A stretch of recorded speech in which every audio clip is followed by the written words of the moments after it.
के दिन का दूसरा सत्र जो है, जिसका विषय है चुनाव और पॉलिटिकल रिफॉर्म्स, चुनाव और राजनीतिक सुधार, सीधे सीधे जनतंत्र से या डेमोक्रेसी से जुड़ा हुआ सवाल है। और इस सत्र में हमारे बीच हिंदुस्तान के, इंडिया के दो महत्वपूर्ण जो हैं, जिन्होंने इलेक्टोरल रिफॉर्म्स पर नियमित रूप से, पॉलिटिकल डेमोक्रेटिक रिफॉर्म्स पर काम किया है, वो विद्यमान हैं। एक आपके सामने साक्षात होंगे सशरीर, और दूसरे जो प्रसिद्ध सुप्रीम कोर्ट के अधिवक्ता और ह्यूमन राइट्स, तमाम तरह के नागरिक अधिकारों और नागरिक स्वतंत्रताओं के लिए संघर्ष करने वाले प्रशांत भूषण जी, वो ऑनलाइन होंगे।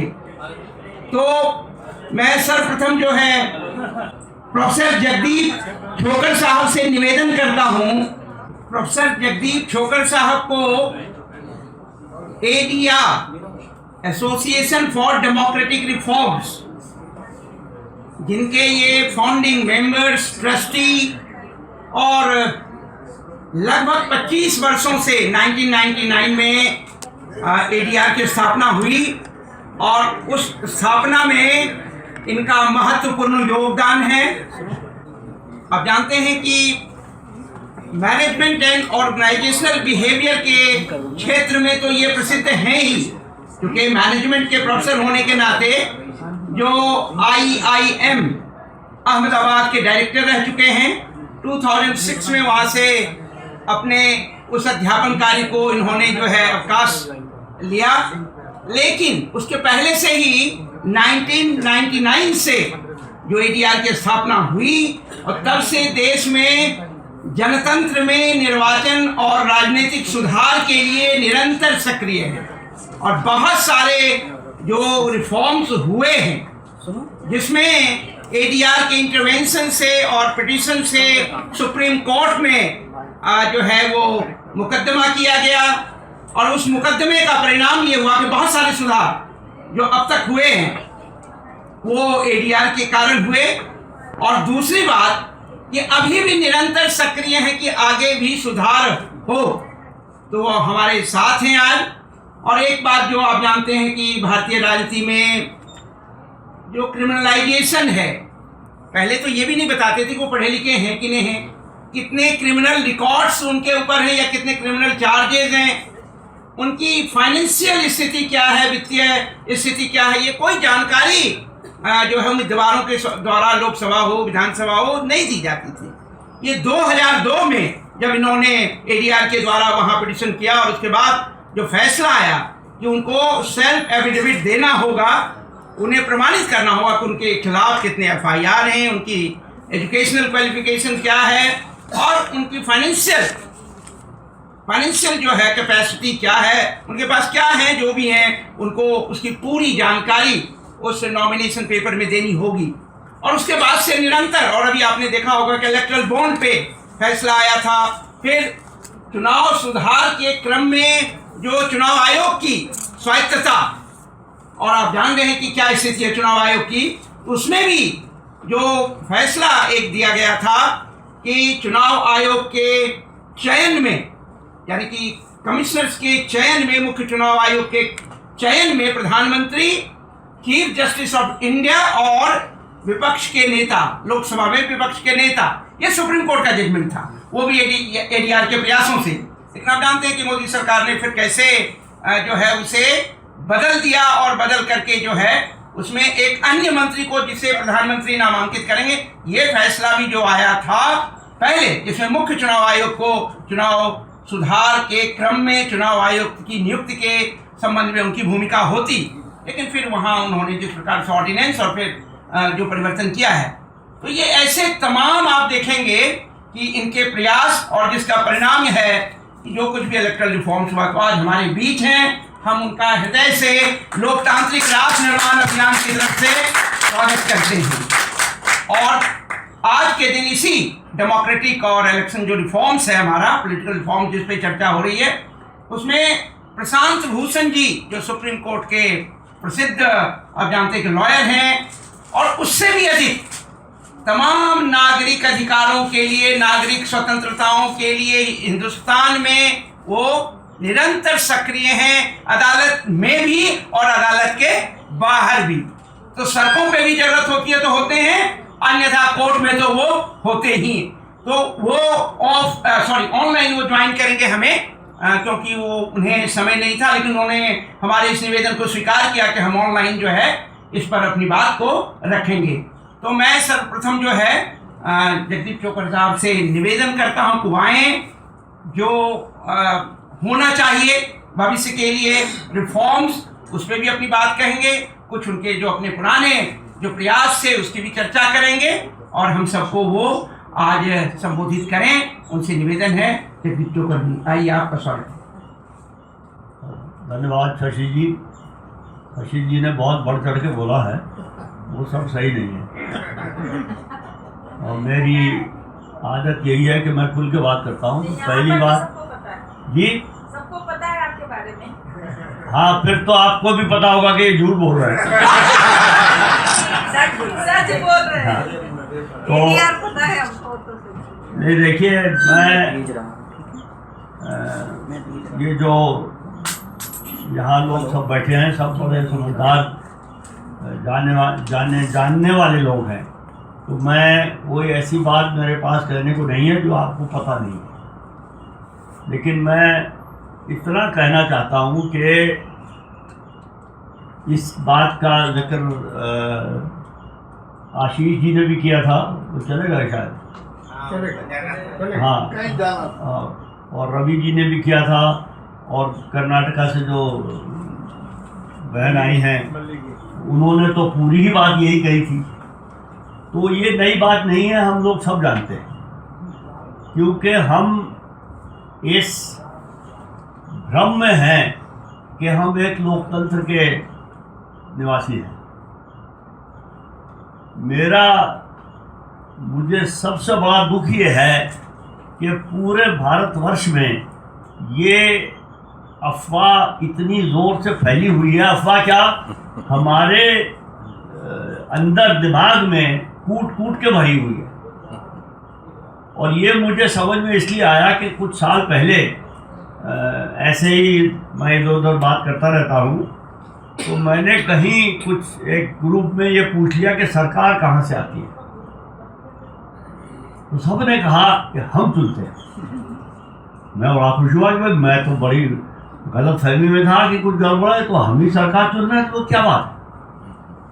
तो क्योंकि मैं जहाँ शिक्षक था वहाँ आदत यह है कि सवाल पूछते रहते हैं, चाहे खुद पता हो जवाब ना, लेकिन सवाल पूछते रहो। तो मैंने उनसे पूछा कि भाई आप कैसे चुनते हैं सरकार? कहने लगा जी हम वोट डालते हैं। मैंने कहा वोट जब डालने बूथ में जाते हो तो क्या करते हो? तब तक मुझे ये ईवीएम वाले मामले से हम दूर थे, हमने सोच रखा था ईवीएम ठीक है। तो उस वक्त मैंने और कुछ नहीं, मैंने कहा जब बूथ में जाते हो तब क्या करते हो? कह लिए जी मैं वोट करता हूँ। मैंने कहा वोट नहीं, बटन दबाते हो ना? कह लिए हाँ। मैंने कहा कितने बटन दबाते हो? कि एक बटन दबाते हो। मैंने कहा तो उस बटन दबाने से क्या होता है? ये सरकार बनती है। मैंने कहा सरकार कैसे बन जाएगी एक बटन दबाने से? अगर 140 या 90 करोड़ लोग बटन दबा रहे हैं तो 90 सरकारें बन जाएगी। तो फिर थोड़ी और चर्चा की तो पता लगा कि वो बटन दबाने से एक उम्मीदवार के लिए वोट देते हैं। फिर उनसे पूछा कि भाई ये उम्मीदवार क्या होता है, आप मुझे क्यों नहीं वोट देते? कह लीजिए आप उम्मीदवार नहीं, उम्मीदवार कैसे होते हैं? मेरी पॉलिटिकल पार्टी टिकट देती है। वो एक फिर दूसरी चर्चा हुई साइड में, डाइग्रेशन जैसे होती है ना, ब्रांच लाइन में रेलवे में पहले काम करता था, तो एक ब्रांच लाइन में निकल गए कि उम्मीदवार कैसे होते। खैर वो मैं छोड़ दीजिए, अभी नहीं जाते वहाँ, क्योंकि 20 मिनट में वापस आना है। तो उम्मीदवार बनते हैं जी पैसे दे के, 2-4 लोगों का मर्डर करके, 2-4 बलात्कार करते हैं, फिर उम्मीदवार बन जाते हैं। अच्छा, ये उम्मीदवार बनाता कौन है? राजनीतिक दल। राजनीतिक दल वो क्या होता है? हाँ, तो वही बनाते हैं उम्मीदवार। तो मैंने कहा इसका मतलब ये हुआ कि आप किसी को वोट नहीं दे सकते जब तक उसको पहले किसी राजनीतिक दल ने टिकट ना दिया हो। तो मेरे सामने बड़े बड़े समझदार लोग भी होते हैं, सॉरी आज भी समझदार हैं, तो उन्होंने कहा कि अरे साहब आप क्या बात कर रहे हैं, इंडिपेंडेंट उम्मीदवार भी होते। मैंने कहा देखिए सन 51 के चुनाव से लेके अब तक इंडिपेंडेंट उम्मीदवारों की संख्या बढ़ रही है, जो खड़े हो रहे हैं, लेकिन जो जीत रहे हैं उनकी संख्या कम हो रही है। पिछली लोकसभा में 4 थे, इसमें मैंने देखा भी नहीं कितने, शायद कोई हो भी ना, जहाँ तक मुझे नहीं मालूम। तो मैंने कहा कि इंडिपेंडेंट को छोड़ दो, तो फिर मान गए कि हाँ जी पॉलिटिकल पार्टी जब चयन करती है किसी व्यक्ति का, उसको हम टिकट दे सकते हैं। तो उसका जो एक सेंटेंस निकला, उसका पूरा हिंदी अनुवाद मैं नहीं जानता, लेकिन वो अंग्रेजी में ये है कि a voters choice is pre-constrained by the choices made by a set of political parties। Shashi ji बताएंगे इसका हिंदू अनुवाद, लिख भी रहे बड़ा अच्छा, आप बोलिए। राजनीतिक दलों के द्वारा जो उम्मीदवारों का चयन होता है वो वोटर्स के वोट डालने के कंस्ट्रेंट्स हैं या उसकी सीमाएं हैं, ये कहना चाह रहे हैं। यानी कि आप जिनको वोट डाल रहे हैं वो मूलतः राजनीतिक पार्टी के द्वारा नियत हैं और आपके पास चॉइसेस हैं कहाँ। तो पहली स्टेटमेंट ये है। अच्छा उसके बाद चलो जी मैंने 400 करोड़ दे दिए, 2-4 लोग मार दिए, मुझे टिकट मिल गया, मैं जीत भी गया, तो मैं संसद में बैठ गया जाके या विधानसभा में बैठ गया, बिल आया इलेक्टोरल बॉन्ड वाला, तो मैं उसके हक में वोट दूं कि उसके खिलाफ वोट दूं? क्या हमारे सो कॉल्ड चुने हुए क्या कहते हैं प्रतिनिधि को ये अधिकार है कि वो फैसला करे कि किस बिल के फेवर में वोट दे, किस बिल के खिलाफ वोट दे? ये आप बताइए। अरे क्यों नहीं है भाई? पार्टी का व्हिप क्या होता है? आदेश यानी पार्टी का आदेश नहीं है, आदेश नहीं है। ये शब्द व्हिप जो है ये बड़ा चुन के लगाया गया। पार्टी का ऑर्डर नहीं है, पार्टी का आदेश नहीं है, डंडा। हाँ वो इमरजेंसी के ज़माने में दिल्ली में वो है जनपद, उस पर दुकानें हैं बहुत सी, तो वहाँ संजय गांधी के कुछ लोग घूम रहे थे झंडा बेचने के लिए, तो वो झंडा दिया उसने दुकानदार को, उसने कहा ये कितने का है? कहना 100 रुपये का। 100 रुपये का झंडा? कहता 10 रुपये झंडे के और 90 रुपये डंडे के। तो पार्टी का व्हिप है, यानी बस। तो दूसरी स्टेटमेंट ये है कि दी choice of A so called elected representative is totally controlled by the political party. उसको तो कोई अधिकार है ही नहीं।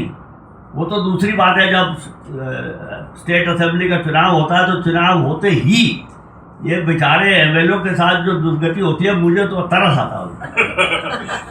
उनको भेड़ों की तरह बसों में, एयर कंडीशन बसों में बंद करके ले जाके बंद कर देते हैं कहीं, और वो हंसते हैं और यूं करते हैं और वहां जाके नाचते हैं, स्विमिंग पूल में तैरते हैं। मैंने ये कहा है टेलीविजन पे कई दफा, मैंने कहा इनको शर्म नहीं आती, इनकी सेल्फ रिस्पेक्ट नहीं है। ये नहीं कह सकते कि हम जनता के प्रतिनिधि हैं, हम जो हमारा दिल करेगा करेंगे। तो देखिए ये दोनों स्टेटमेंट्स को आप इकट्ठा पढ़ेंगे। एक, मतदाता को वोट देने का अधिकार राजनीतिक दलों द्वारा सीमित करके रखा जाता है, एक। दूसरी, ये सो कॉल्ड चुने हुए प्रतिनिधि को तो कोई अधिकार है ही नहीं, सिर्फ राजनीतिक दल का कहना मानना पड़ता है। तो इन दोनों को इकट्ठा करेंगे तो सरकार कहाँ से आती है? राजनीतिक दल से। तो ये जो हमें भ्रमित करके रखा गया है कि हम सरकार चुनते हैं, और इसका उत्तर मुझे मिला झारखंड में। एक दफ़ा मैं रांची गया था, वो रांची के पास एक जगह है हजारीबाग। हजारीबाग एक कॉलेज में मुझे बुलाया गया था भाषण देने के लिए, तो मैं हजारीबाग गया। मैं कहीं भी चलाता हूँ जब बच्चों से बात करनी होती है, तो मैं रांची में था, वहाँ हमारे मित्र हैं। मैंने कहा ये पत्थलगढ़ी आप लोग तो जानते ही हैं सर। मैं ऐसी जगहों में बोला हूँ जिन्होंने पत्थलगढ़ी का नाम भी नहीं सुना था, तो पहले उनको पत्थलगढ़ी के बारे में बताना पड़ता है। तो मैंने कहा भाई कोई पत्थलगढ़ी के गाँव में जा सकते हैं क्या यहाँ? तो मैं 3 गाँवों में गया पत्थलगढ़ी वाले। तो पहले गाँव में गए तो गांव के अंदर घुसने से पहले ही 3 पत्थर लगे हुए थे, उन पे वो शेड्यूल 5 का सब खुदा हुआ था। तो जैसे हम लोग अंदर घुस रहे थे, 3-4 लोग थे, 2 लड़के आ रहे थे करीब 18-20 साल के। उन्होंने उनको देख के लग रहा था कि वो पढ़े लिखे तो है नहीं, कपड़े उनके बनियान और निक्कर पहने हुए, गंदे फटे हुए। तो मैंने उनसे पूछा, मैंने कहा ये क्या है? तो एक लड़का कहता है कि इस पे संविधान के 5वें अनुच्छेद का मसौदा लिखित है। पहले तो मैं उसकी हिंदी सुन के सटपटाया, मुझे लगा 2-4 मिनट सेकंड देखने में भी क्या कह रहा है। फिर मैंने कहा कि ये कब लगाया आप लोगों ने? कहने लगा जी पिछले साल लगाया।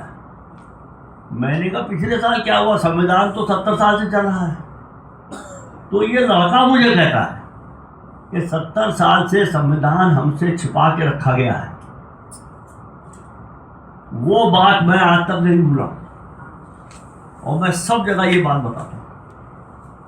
ये इसका मूल कारण है कि हम समझते हैं कि हम सरकार चुनते हैं।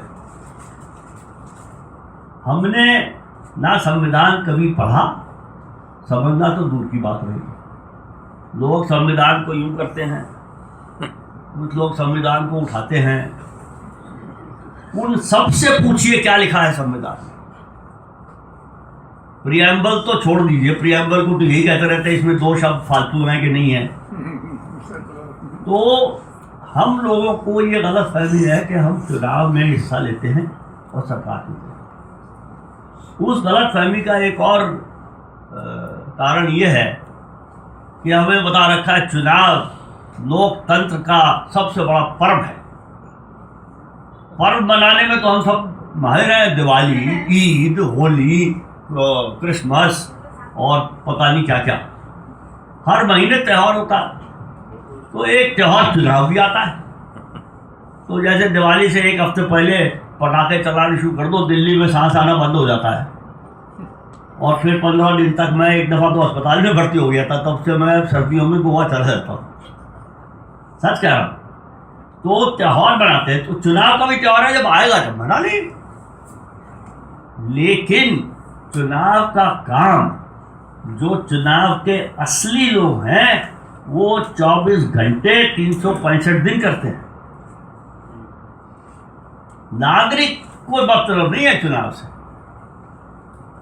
नागरिक को जब कहा जाएगा उंगली पर निशान लगाओ और आ जाओ, उसके पहले और उसके बाद कोई मतलब नहीं, और हम लोग मान जाते। अटॉर्नी जनरल ने सुप्रीम कोर्ट में खड़े होकर ये कहा, उस दिन मैं वहाँ था सुप्रीम कोर्ट में फिजिकली, कि राजनीतिक दलों को पैसा कहाँ से नहीं, कि चुनाव उम्मीदवार को पैसा कहाँ से मिलता है, मतदाताओं को ये जानने का अधिकार तो है, लेकिन राजनीतिक दलों को पैसा कहाँ से मिलता है, मतदाताओं को इससे क्या मतलब। उसी पृष्ठभूमि में, क्योंकि आजकल की ताज़ा खबर है, ये 1 नेशन 1 इलेक्शन 2018-19 या 17-18-19 3 साल इस बात को लेके धुरंधर चर्चा हुई पूरे देश में। मैं 26 जगह जाके मैंने गोष्ठियों में हिस्सा लिया। एक 44 पन्ने का ऐसे लिखा, वो Hindu centre for public policy ने पब्लिश किया एज ए इशू पेपर। बात खत्म हो गई, उसके बाद सब बंद हो गई, अब फिर से शुरू हुई। उसी के लिए ये लॉ कमीशन ऑफ इंडिया ने एक वो रिपोर्ट बना रहे थे, तो उन्होंने स्टार दिया था, भाई जिसको किसी को आना आके हमें बताए, तो मैं चला गया वहाँ, और तो कुछ काम है नहीं मुझे। तो वहाँ जाके मैंने उनको बताया कि क्यों ये वन नेशन वन इलेक्शन नहीं होना चाहिए, क्यों ये संविधान के खिलाफ है वगैरह वगैरह। तो सब कुछ सुनने के बाद वो एक लॉ कमीशन के मेंबर थे, मैं जानता नहीं कौन थे, कि या तो प्रोफेसर होंगे या वकील होंगे, तो कहने लगे कि यार सारी पॉलिटिकल पार्टियाँ मान जाती हैं ये करने के लिए, तब आपको क्या तकलीफ है? मैंने कहा मुझे ये तकलीफ है कि मैं नागरिक हूँ। इलेक्शन और लोकतंत्र पॉलिटिकल पार्टियों की बपौती नहीं है, सोल प्रॉपर्टी। बपौती तो फिर भी ऊपर से आती है, ये तो सोल प्रॉपर्टी है। मैंने कहा नागरिकों का भी कुछ हिस्सा है। और जब हमने पहला supreme court high court supreme court में पहला PIL जब हमने जीते थे 2002 या 3 में, पहला 2 में था, फिर 3 में कॉन्स्टिट्यूशन अमेंडमेंट को वापस करवाया। उस वक्त जब 2 में पहला जजमेंट आया था, तो उस वक्त के बहुत बड़े पॉलिटिशियन और वो उप प्रधानमंत्री भी थे, उन्होंने टेलीविज़न पे कहा, हम तो उस ज़माने में टेलीविज़न का हम तो देखते थे, तो उन्होंने कहा कि जिन्होंने कभी चुनाव लड़ा नहीं है ज़िंदगी भर, वो हमें बताएंगे चुनाव कैसे लड़ना चाहिए। तो आपस में बात करने में हम में से किसी ने कहा था कि हाँ आप तो चुनाव लड़ते हैं, कुछ लोग हैं जो चुनाव में वोट देते हैं, आप लड़ते रहिए आपस में चुनाव, कोई वोट नहीं देगा तो क्या करो। तो ये एक सबसे बड़ी गलतफहमी हम में तो ये है कि हम सरकार चुनते हैं, राजनीतिक दलों में, चुनाव आयोग में, कभी कभी सुप्रीम कोर्ट में ये गलतफहमी रहती है कि चुनाव वगैरह तो राजनीतिक दलों का काम है, ये कौन आ गए हैं। और प्रशांत भूषण जी बोलेंगे, वो बेचारे हमारे वकील रहते हैं, डांट उनको पड़ती है कोर्ट में। तो ये जो पावर ग्रुप है उसको ये गलतफहमी है कि चुनाव उनके लिए होते हैं ताकि वो सरकारें बना सकें, ताकि वो ठेके दे सकें, ताकि वो सरकारें तोड़ सकें, MLA MP खरीद सकें, उसके लिए होते हैं चुनाव। तो चुनाव के बारे में हम नागरिकों को समझना पड़ेगा कि चुनाव हमारा अधिकार है, कोई हमें दे नहीं रहा। चुनाव आयोग पहले बिल्कुल ठीक था, मुझे ये कहना चाहिए, हम लोग चुनाव आयोग से 1999 से बात कर रहे हैं, लेकिन पिछले 10-12 साल में एक सुनील अरोड़ा जी आए थे मुख्य चुनाव आयुक्त, तब से शुरू हुई ये कहानी। वो आखिरी मुख्य चुनाव आयुक्त थे जिनसे हम मिलने गए थे। उन्होंने नेट से ADR के बारे में नहीं देखा था कौन है ADR, मेरा बायोडेटा निकाल के रखा हुआ था अपनी मेल पे, मैंने खुद देखा। तो भाई मेरे बायोडेटा से क्या मतलब है, मैं संस्था के रिप्रेजेंटेटिव हूँ, लेकिन उनका सोचने का तरीका ही कुछ और। तो चुनाव आयोग भी पिछले 10-12 साल से ये सोचने लगा है कि नागरिक लोग तो एक पेन इन दी बैक का जो भी मतलब आप लगा लीजिए। तो नागरिकों को अपने अधिकार समझने पड़ेंगे। यहाँ एक और बात मैं कहना चाहूँगा, बहुत से नागरिक हम में ऐसे हैं जिनको अपने अधिकार तो पता है, फंडामेंटल राइट सब जानते हैं, लेकिन जिम्मेवारी को कोई नहीं जानता। फंडामेंटल ड्यूटीज तो सर जो कॉन्स्टिट्यूशन में लिखे हैं वो बकवास है।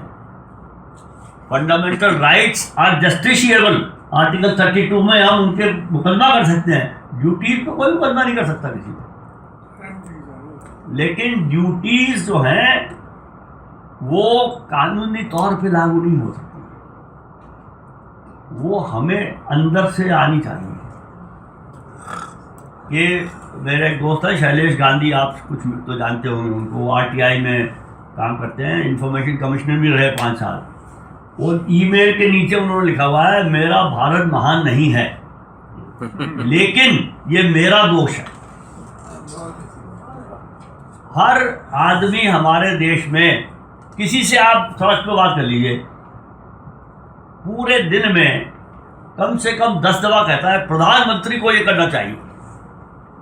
कोई भी प्रधानमंत्री हो, मनमोहन सिंह हो, मोदी हो, जवाहरलाल नेहरू हो, उससे पूछो शाम को 5 बजे कि आपने अपना जो आपका काम है उसमें आपने आज क्या किया, तो इधर उधर देखने लगते हैं। अपना काम कोई नहीं करता, सब दूसरे को शिक्षा देते हैं। पिछले 25 साल से जितने लोगों ने हमें ये कहा है कि आप ये भी करो, ये भी करो, और कुछ काम नहीं है हमें। मैं कभी कभी कहता हूँ मजाक के तौर पे, वो फैज़ अहमद फैज़ का शेर है और भी ज़माने में दुख मोहब्बत के सिवा। तो भाई इलेक्टोरल रिफॉर्म के सिवा और भी मुझे सांस भी लेना होता है। तो कोई आदमी से कहो वो कहो अच्छा ये करिए सर, भाई आप करिए, हम आपके साथ चलेंगे। मेरे तो बस का है नहीं, मुझे ये करना है। मैंने कहा भाई साहब ठीक, तो काम करना चाहिए जो आप कर सकते हैं, और ऐसे लोग दुनिया में हैं, हिंदुस्तान में हैं। अभी 2-4 दिन पहले की बात है, एक फिल्म आई थी, उस पर वो लड़का जो जेल में है 4 साल से, मोहम्मद उमर खालिद, हाँ उमर खालिद, उस पर एक फिल्म आई थी, पता नहीं किसी ने देखी कि नहीं, बड़ी अच्छी फिल्म है। तो मैंने वो कुछ लोगों को भेजी, उनमें एक यंग वकील है वो देखने में बड़ा अजीब है, वो दाढ़ी है उसकी, सिर गंजा है और साइकिल चलाता है।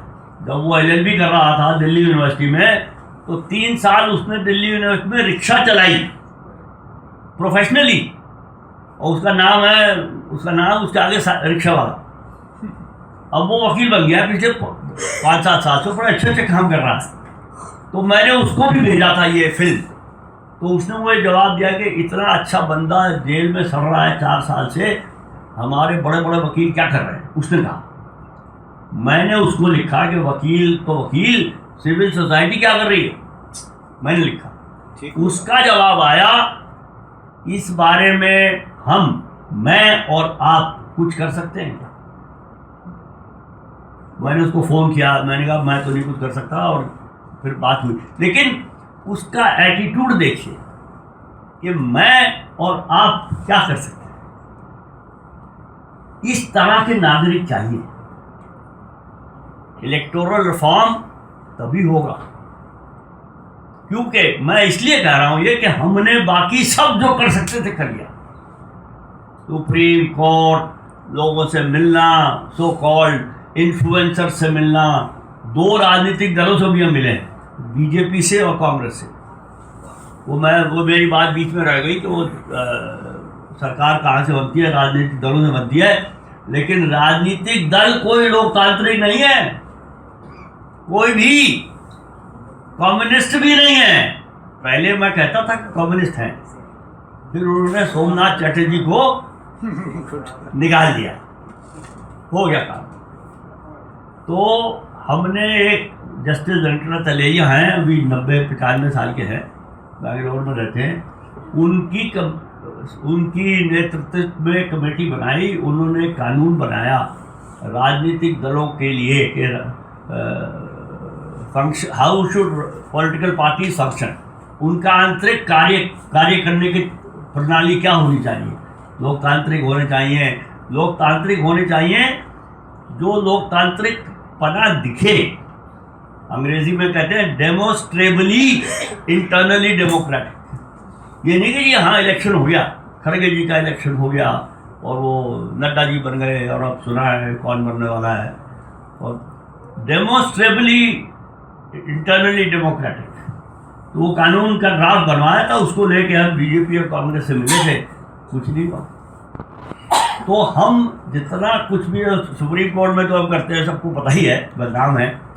तो और कुछ नहीं हो सकता सिवाय एक जन आंदोलन, और जन आंदोलन तभी होगा जब जनता के अंदर से आवाज निकलेगी, किसी के कहने से नहीं। लोगों को अब ये बड़ी गलत बात मैं कह रहा हूँ, मैं समझता हूँ गलत बात है, लेकिन यहाँ मुझे रुका नहीं जा रहा।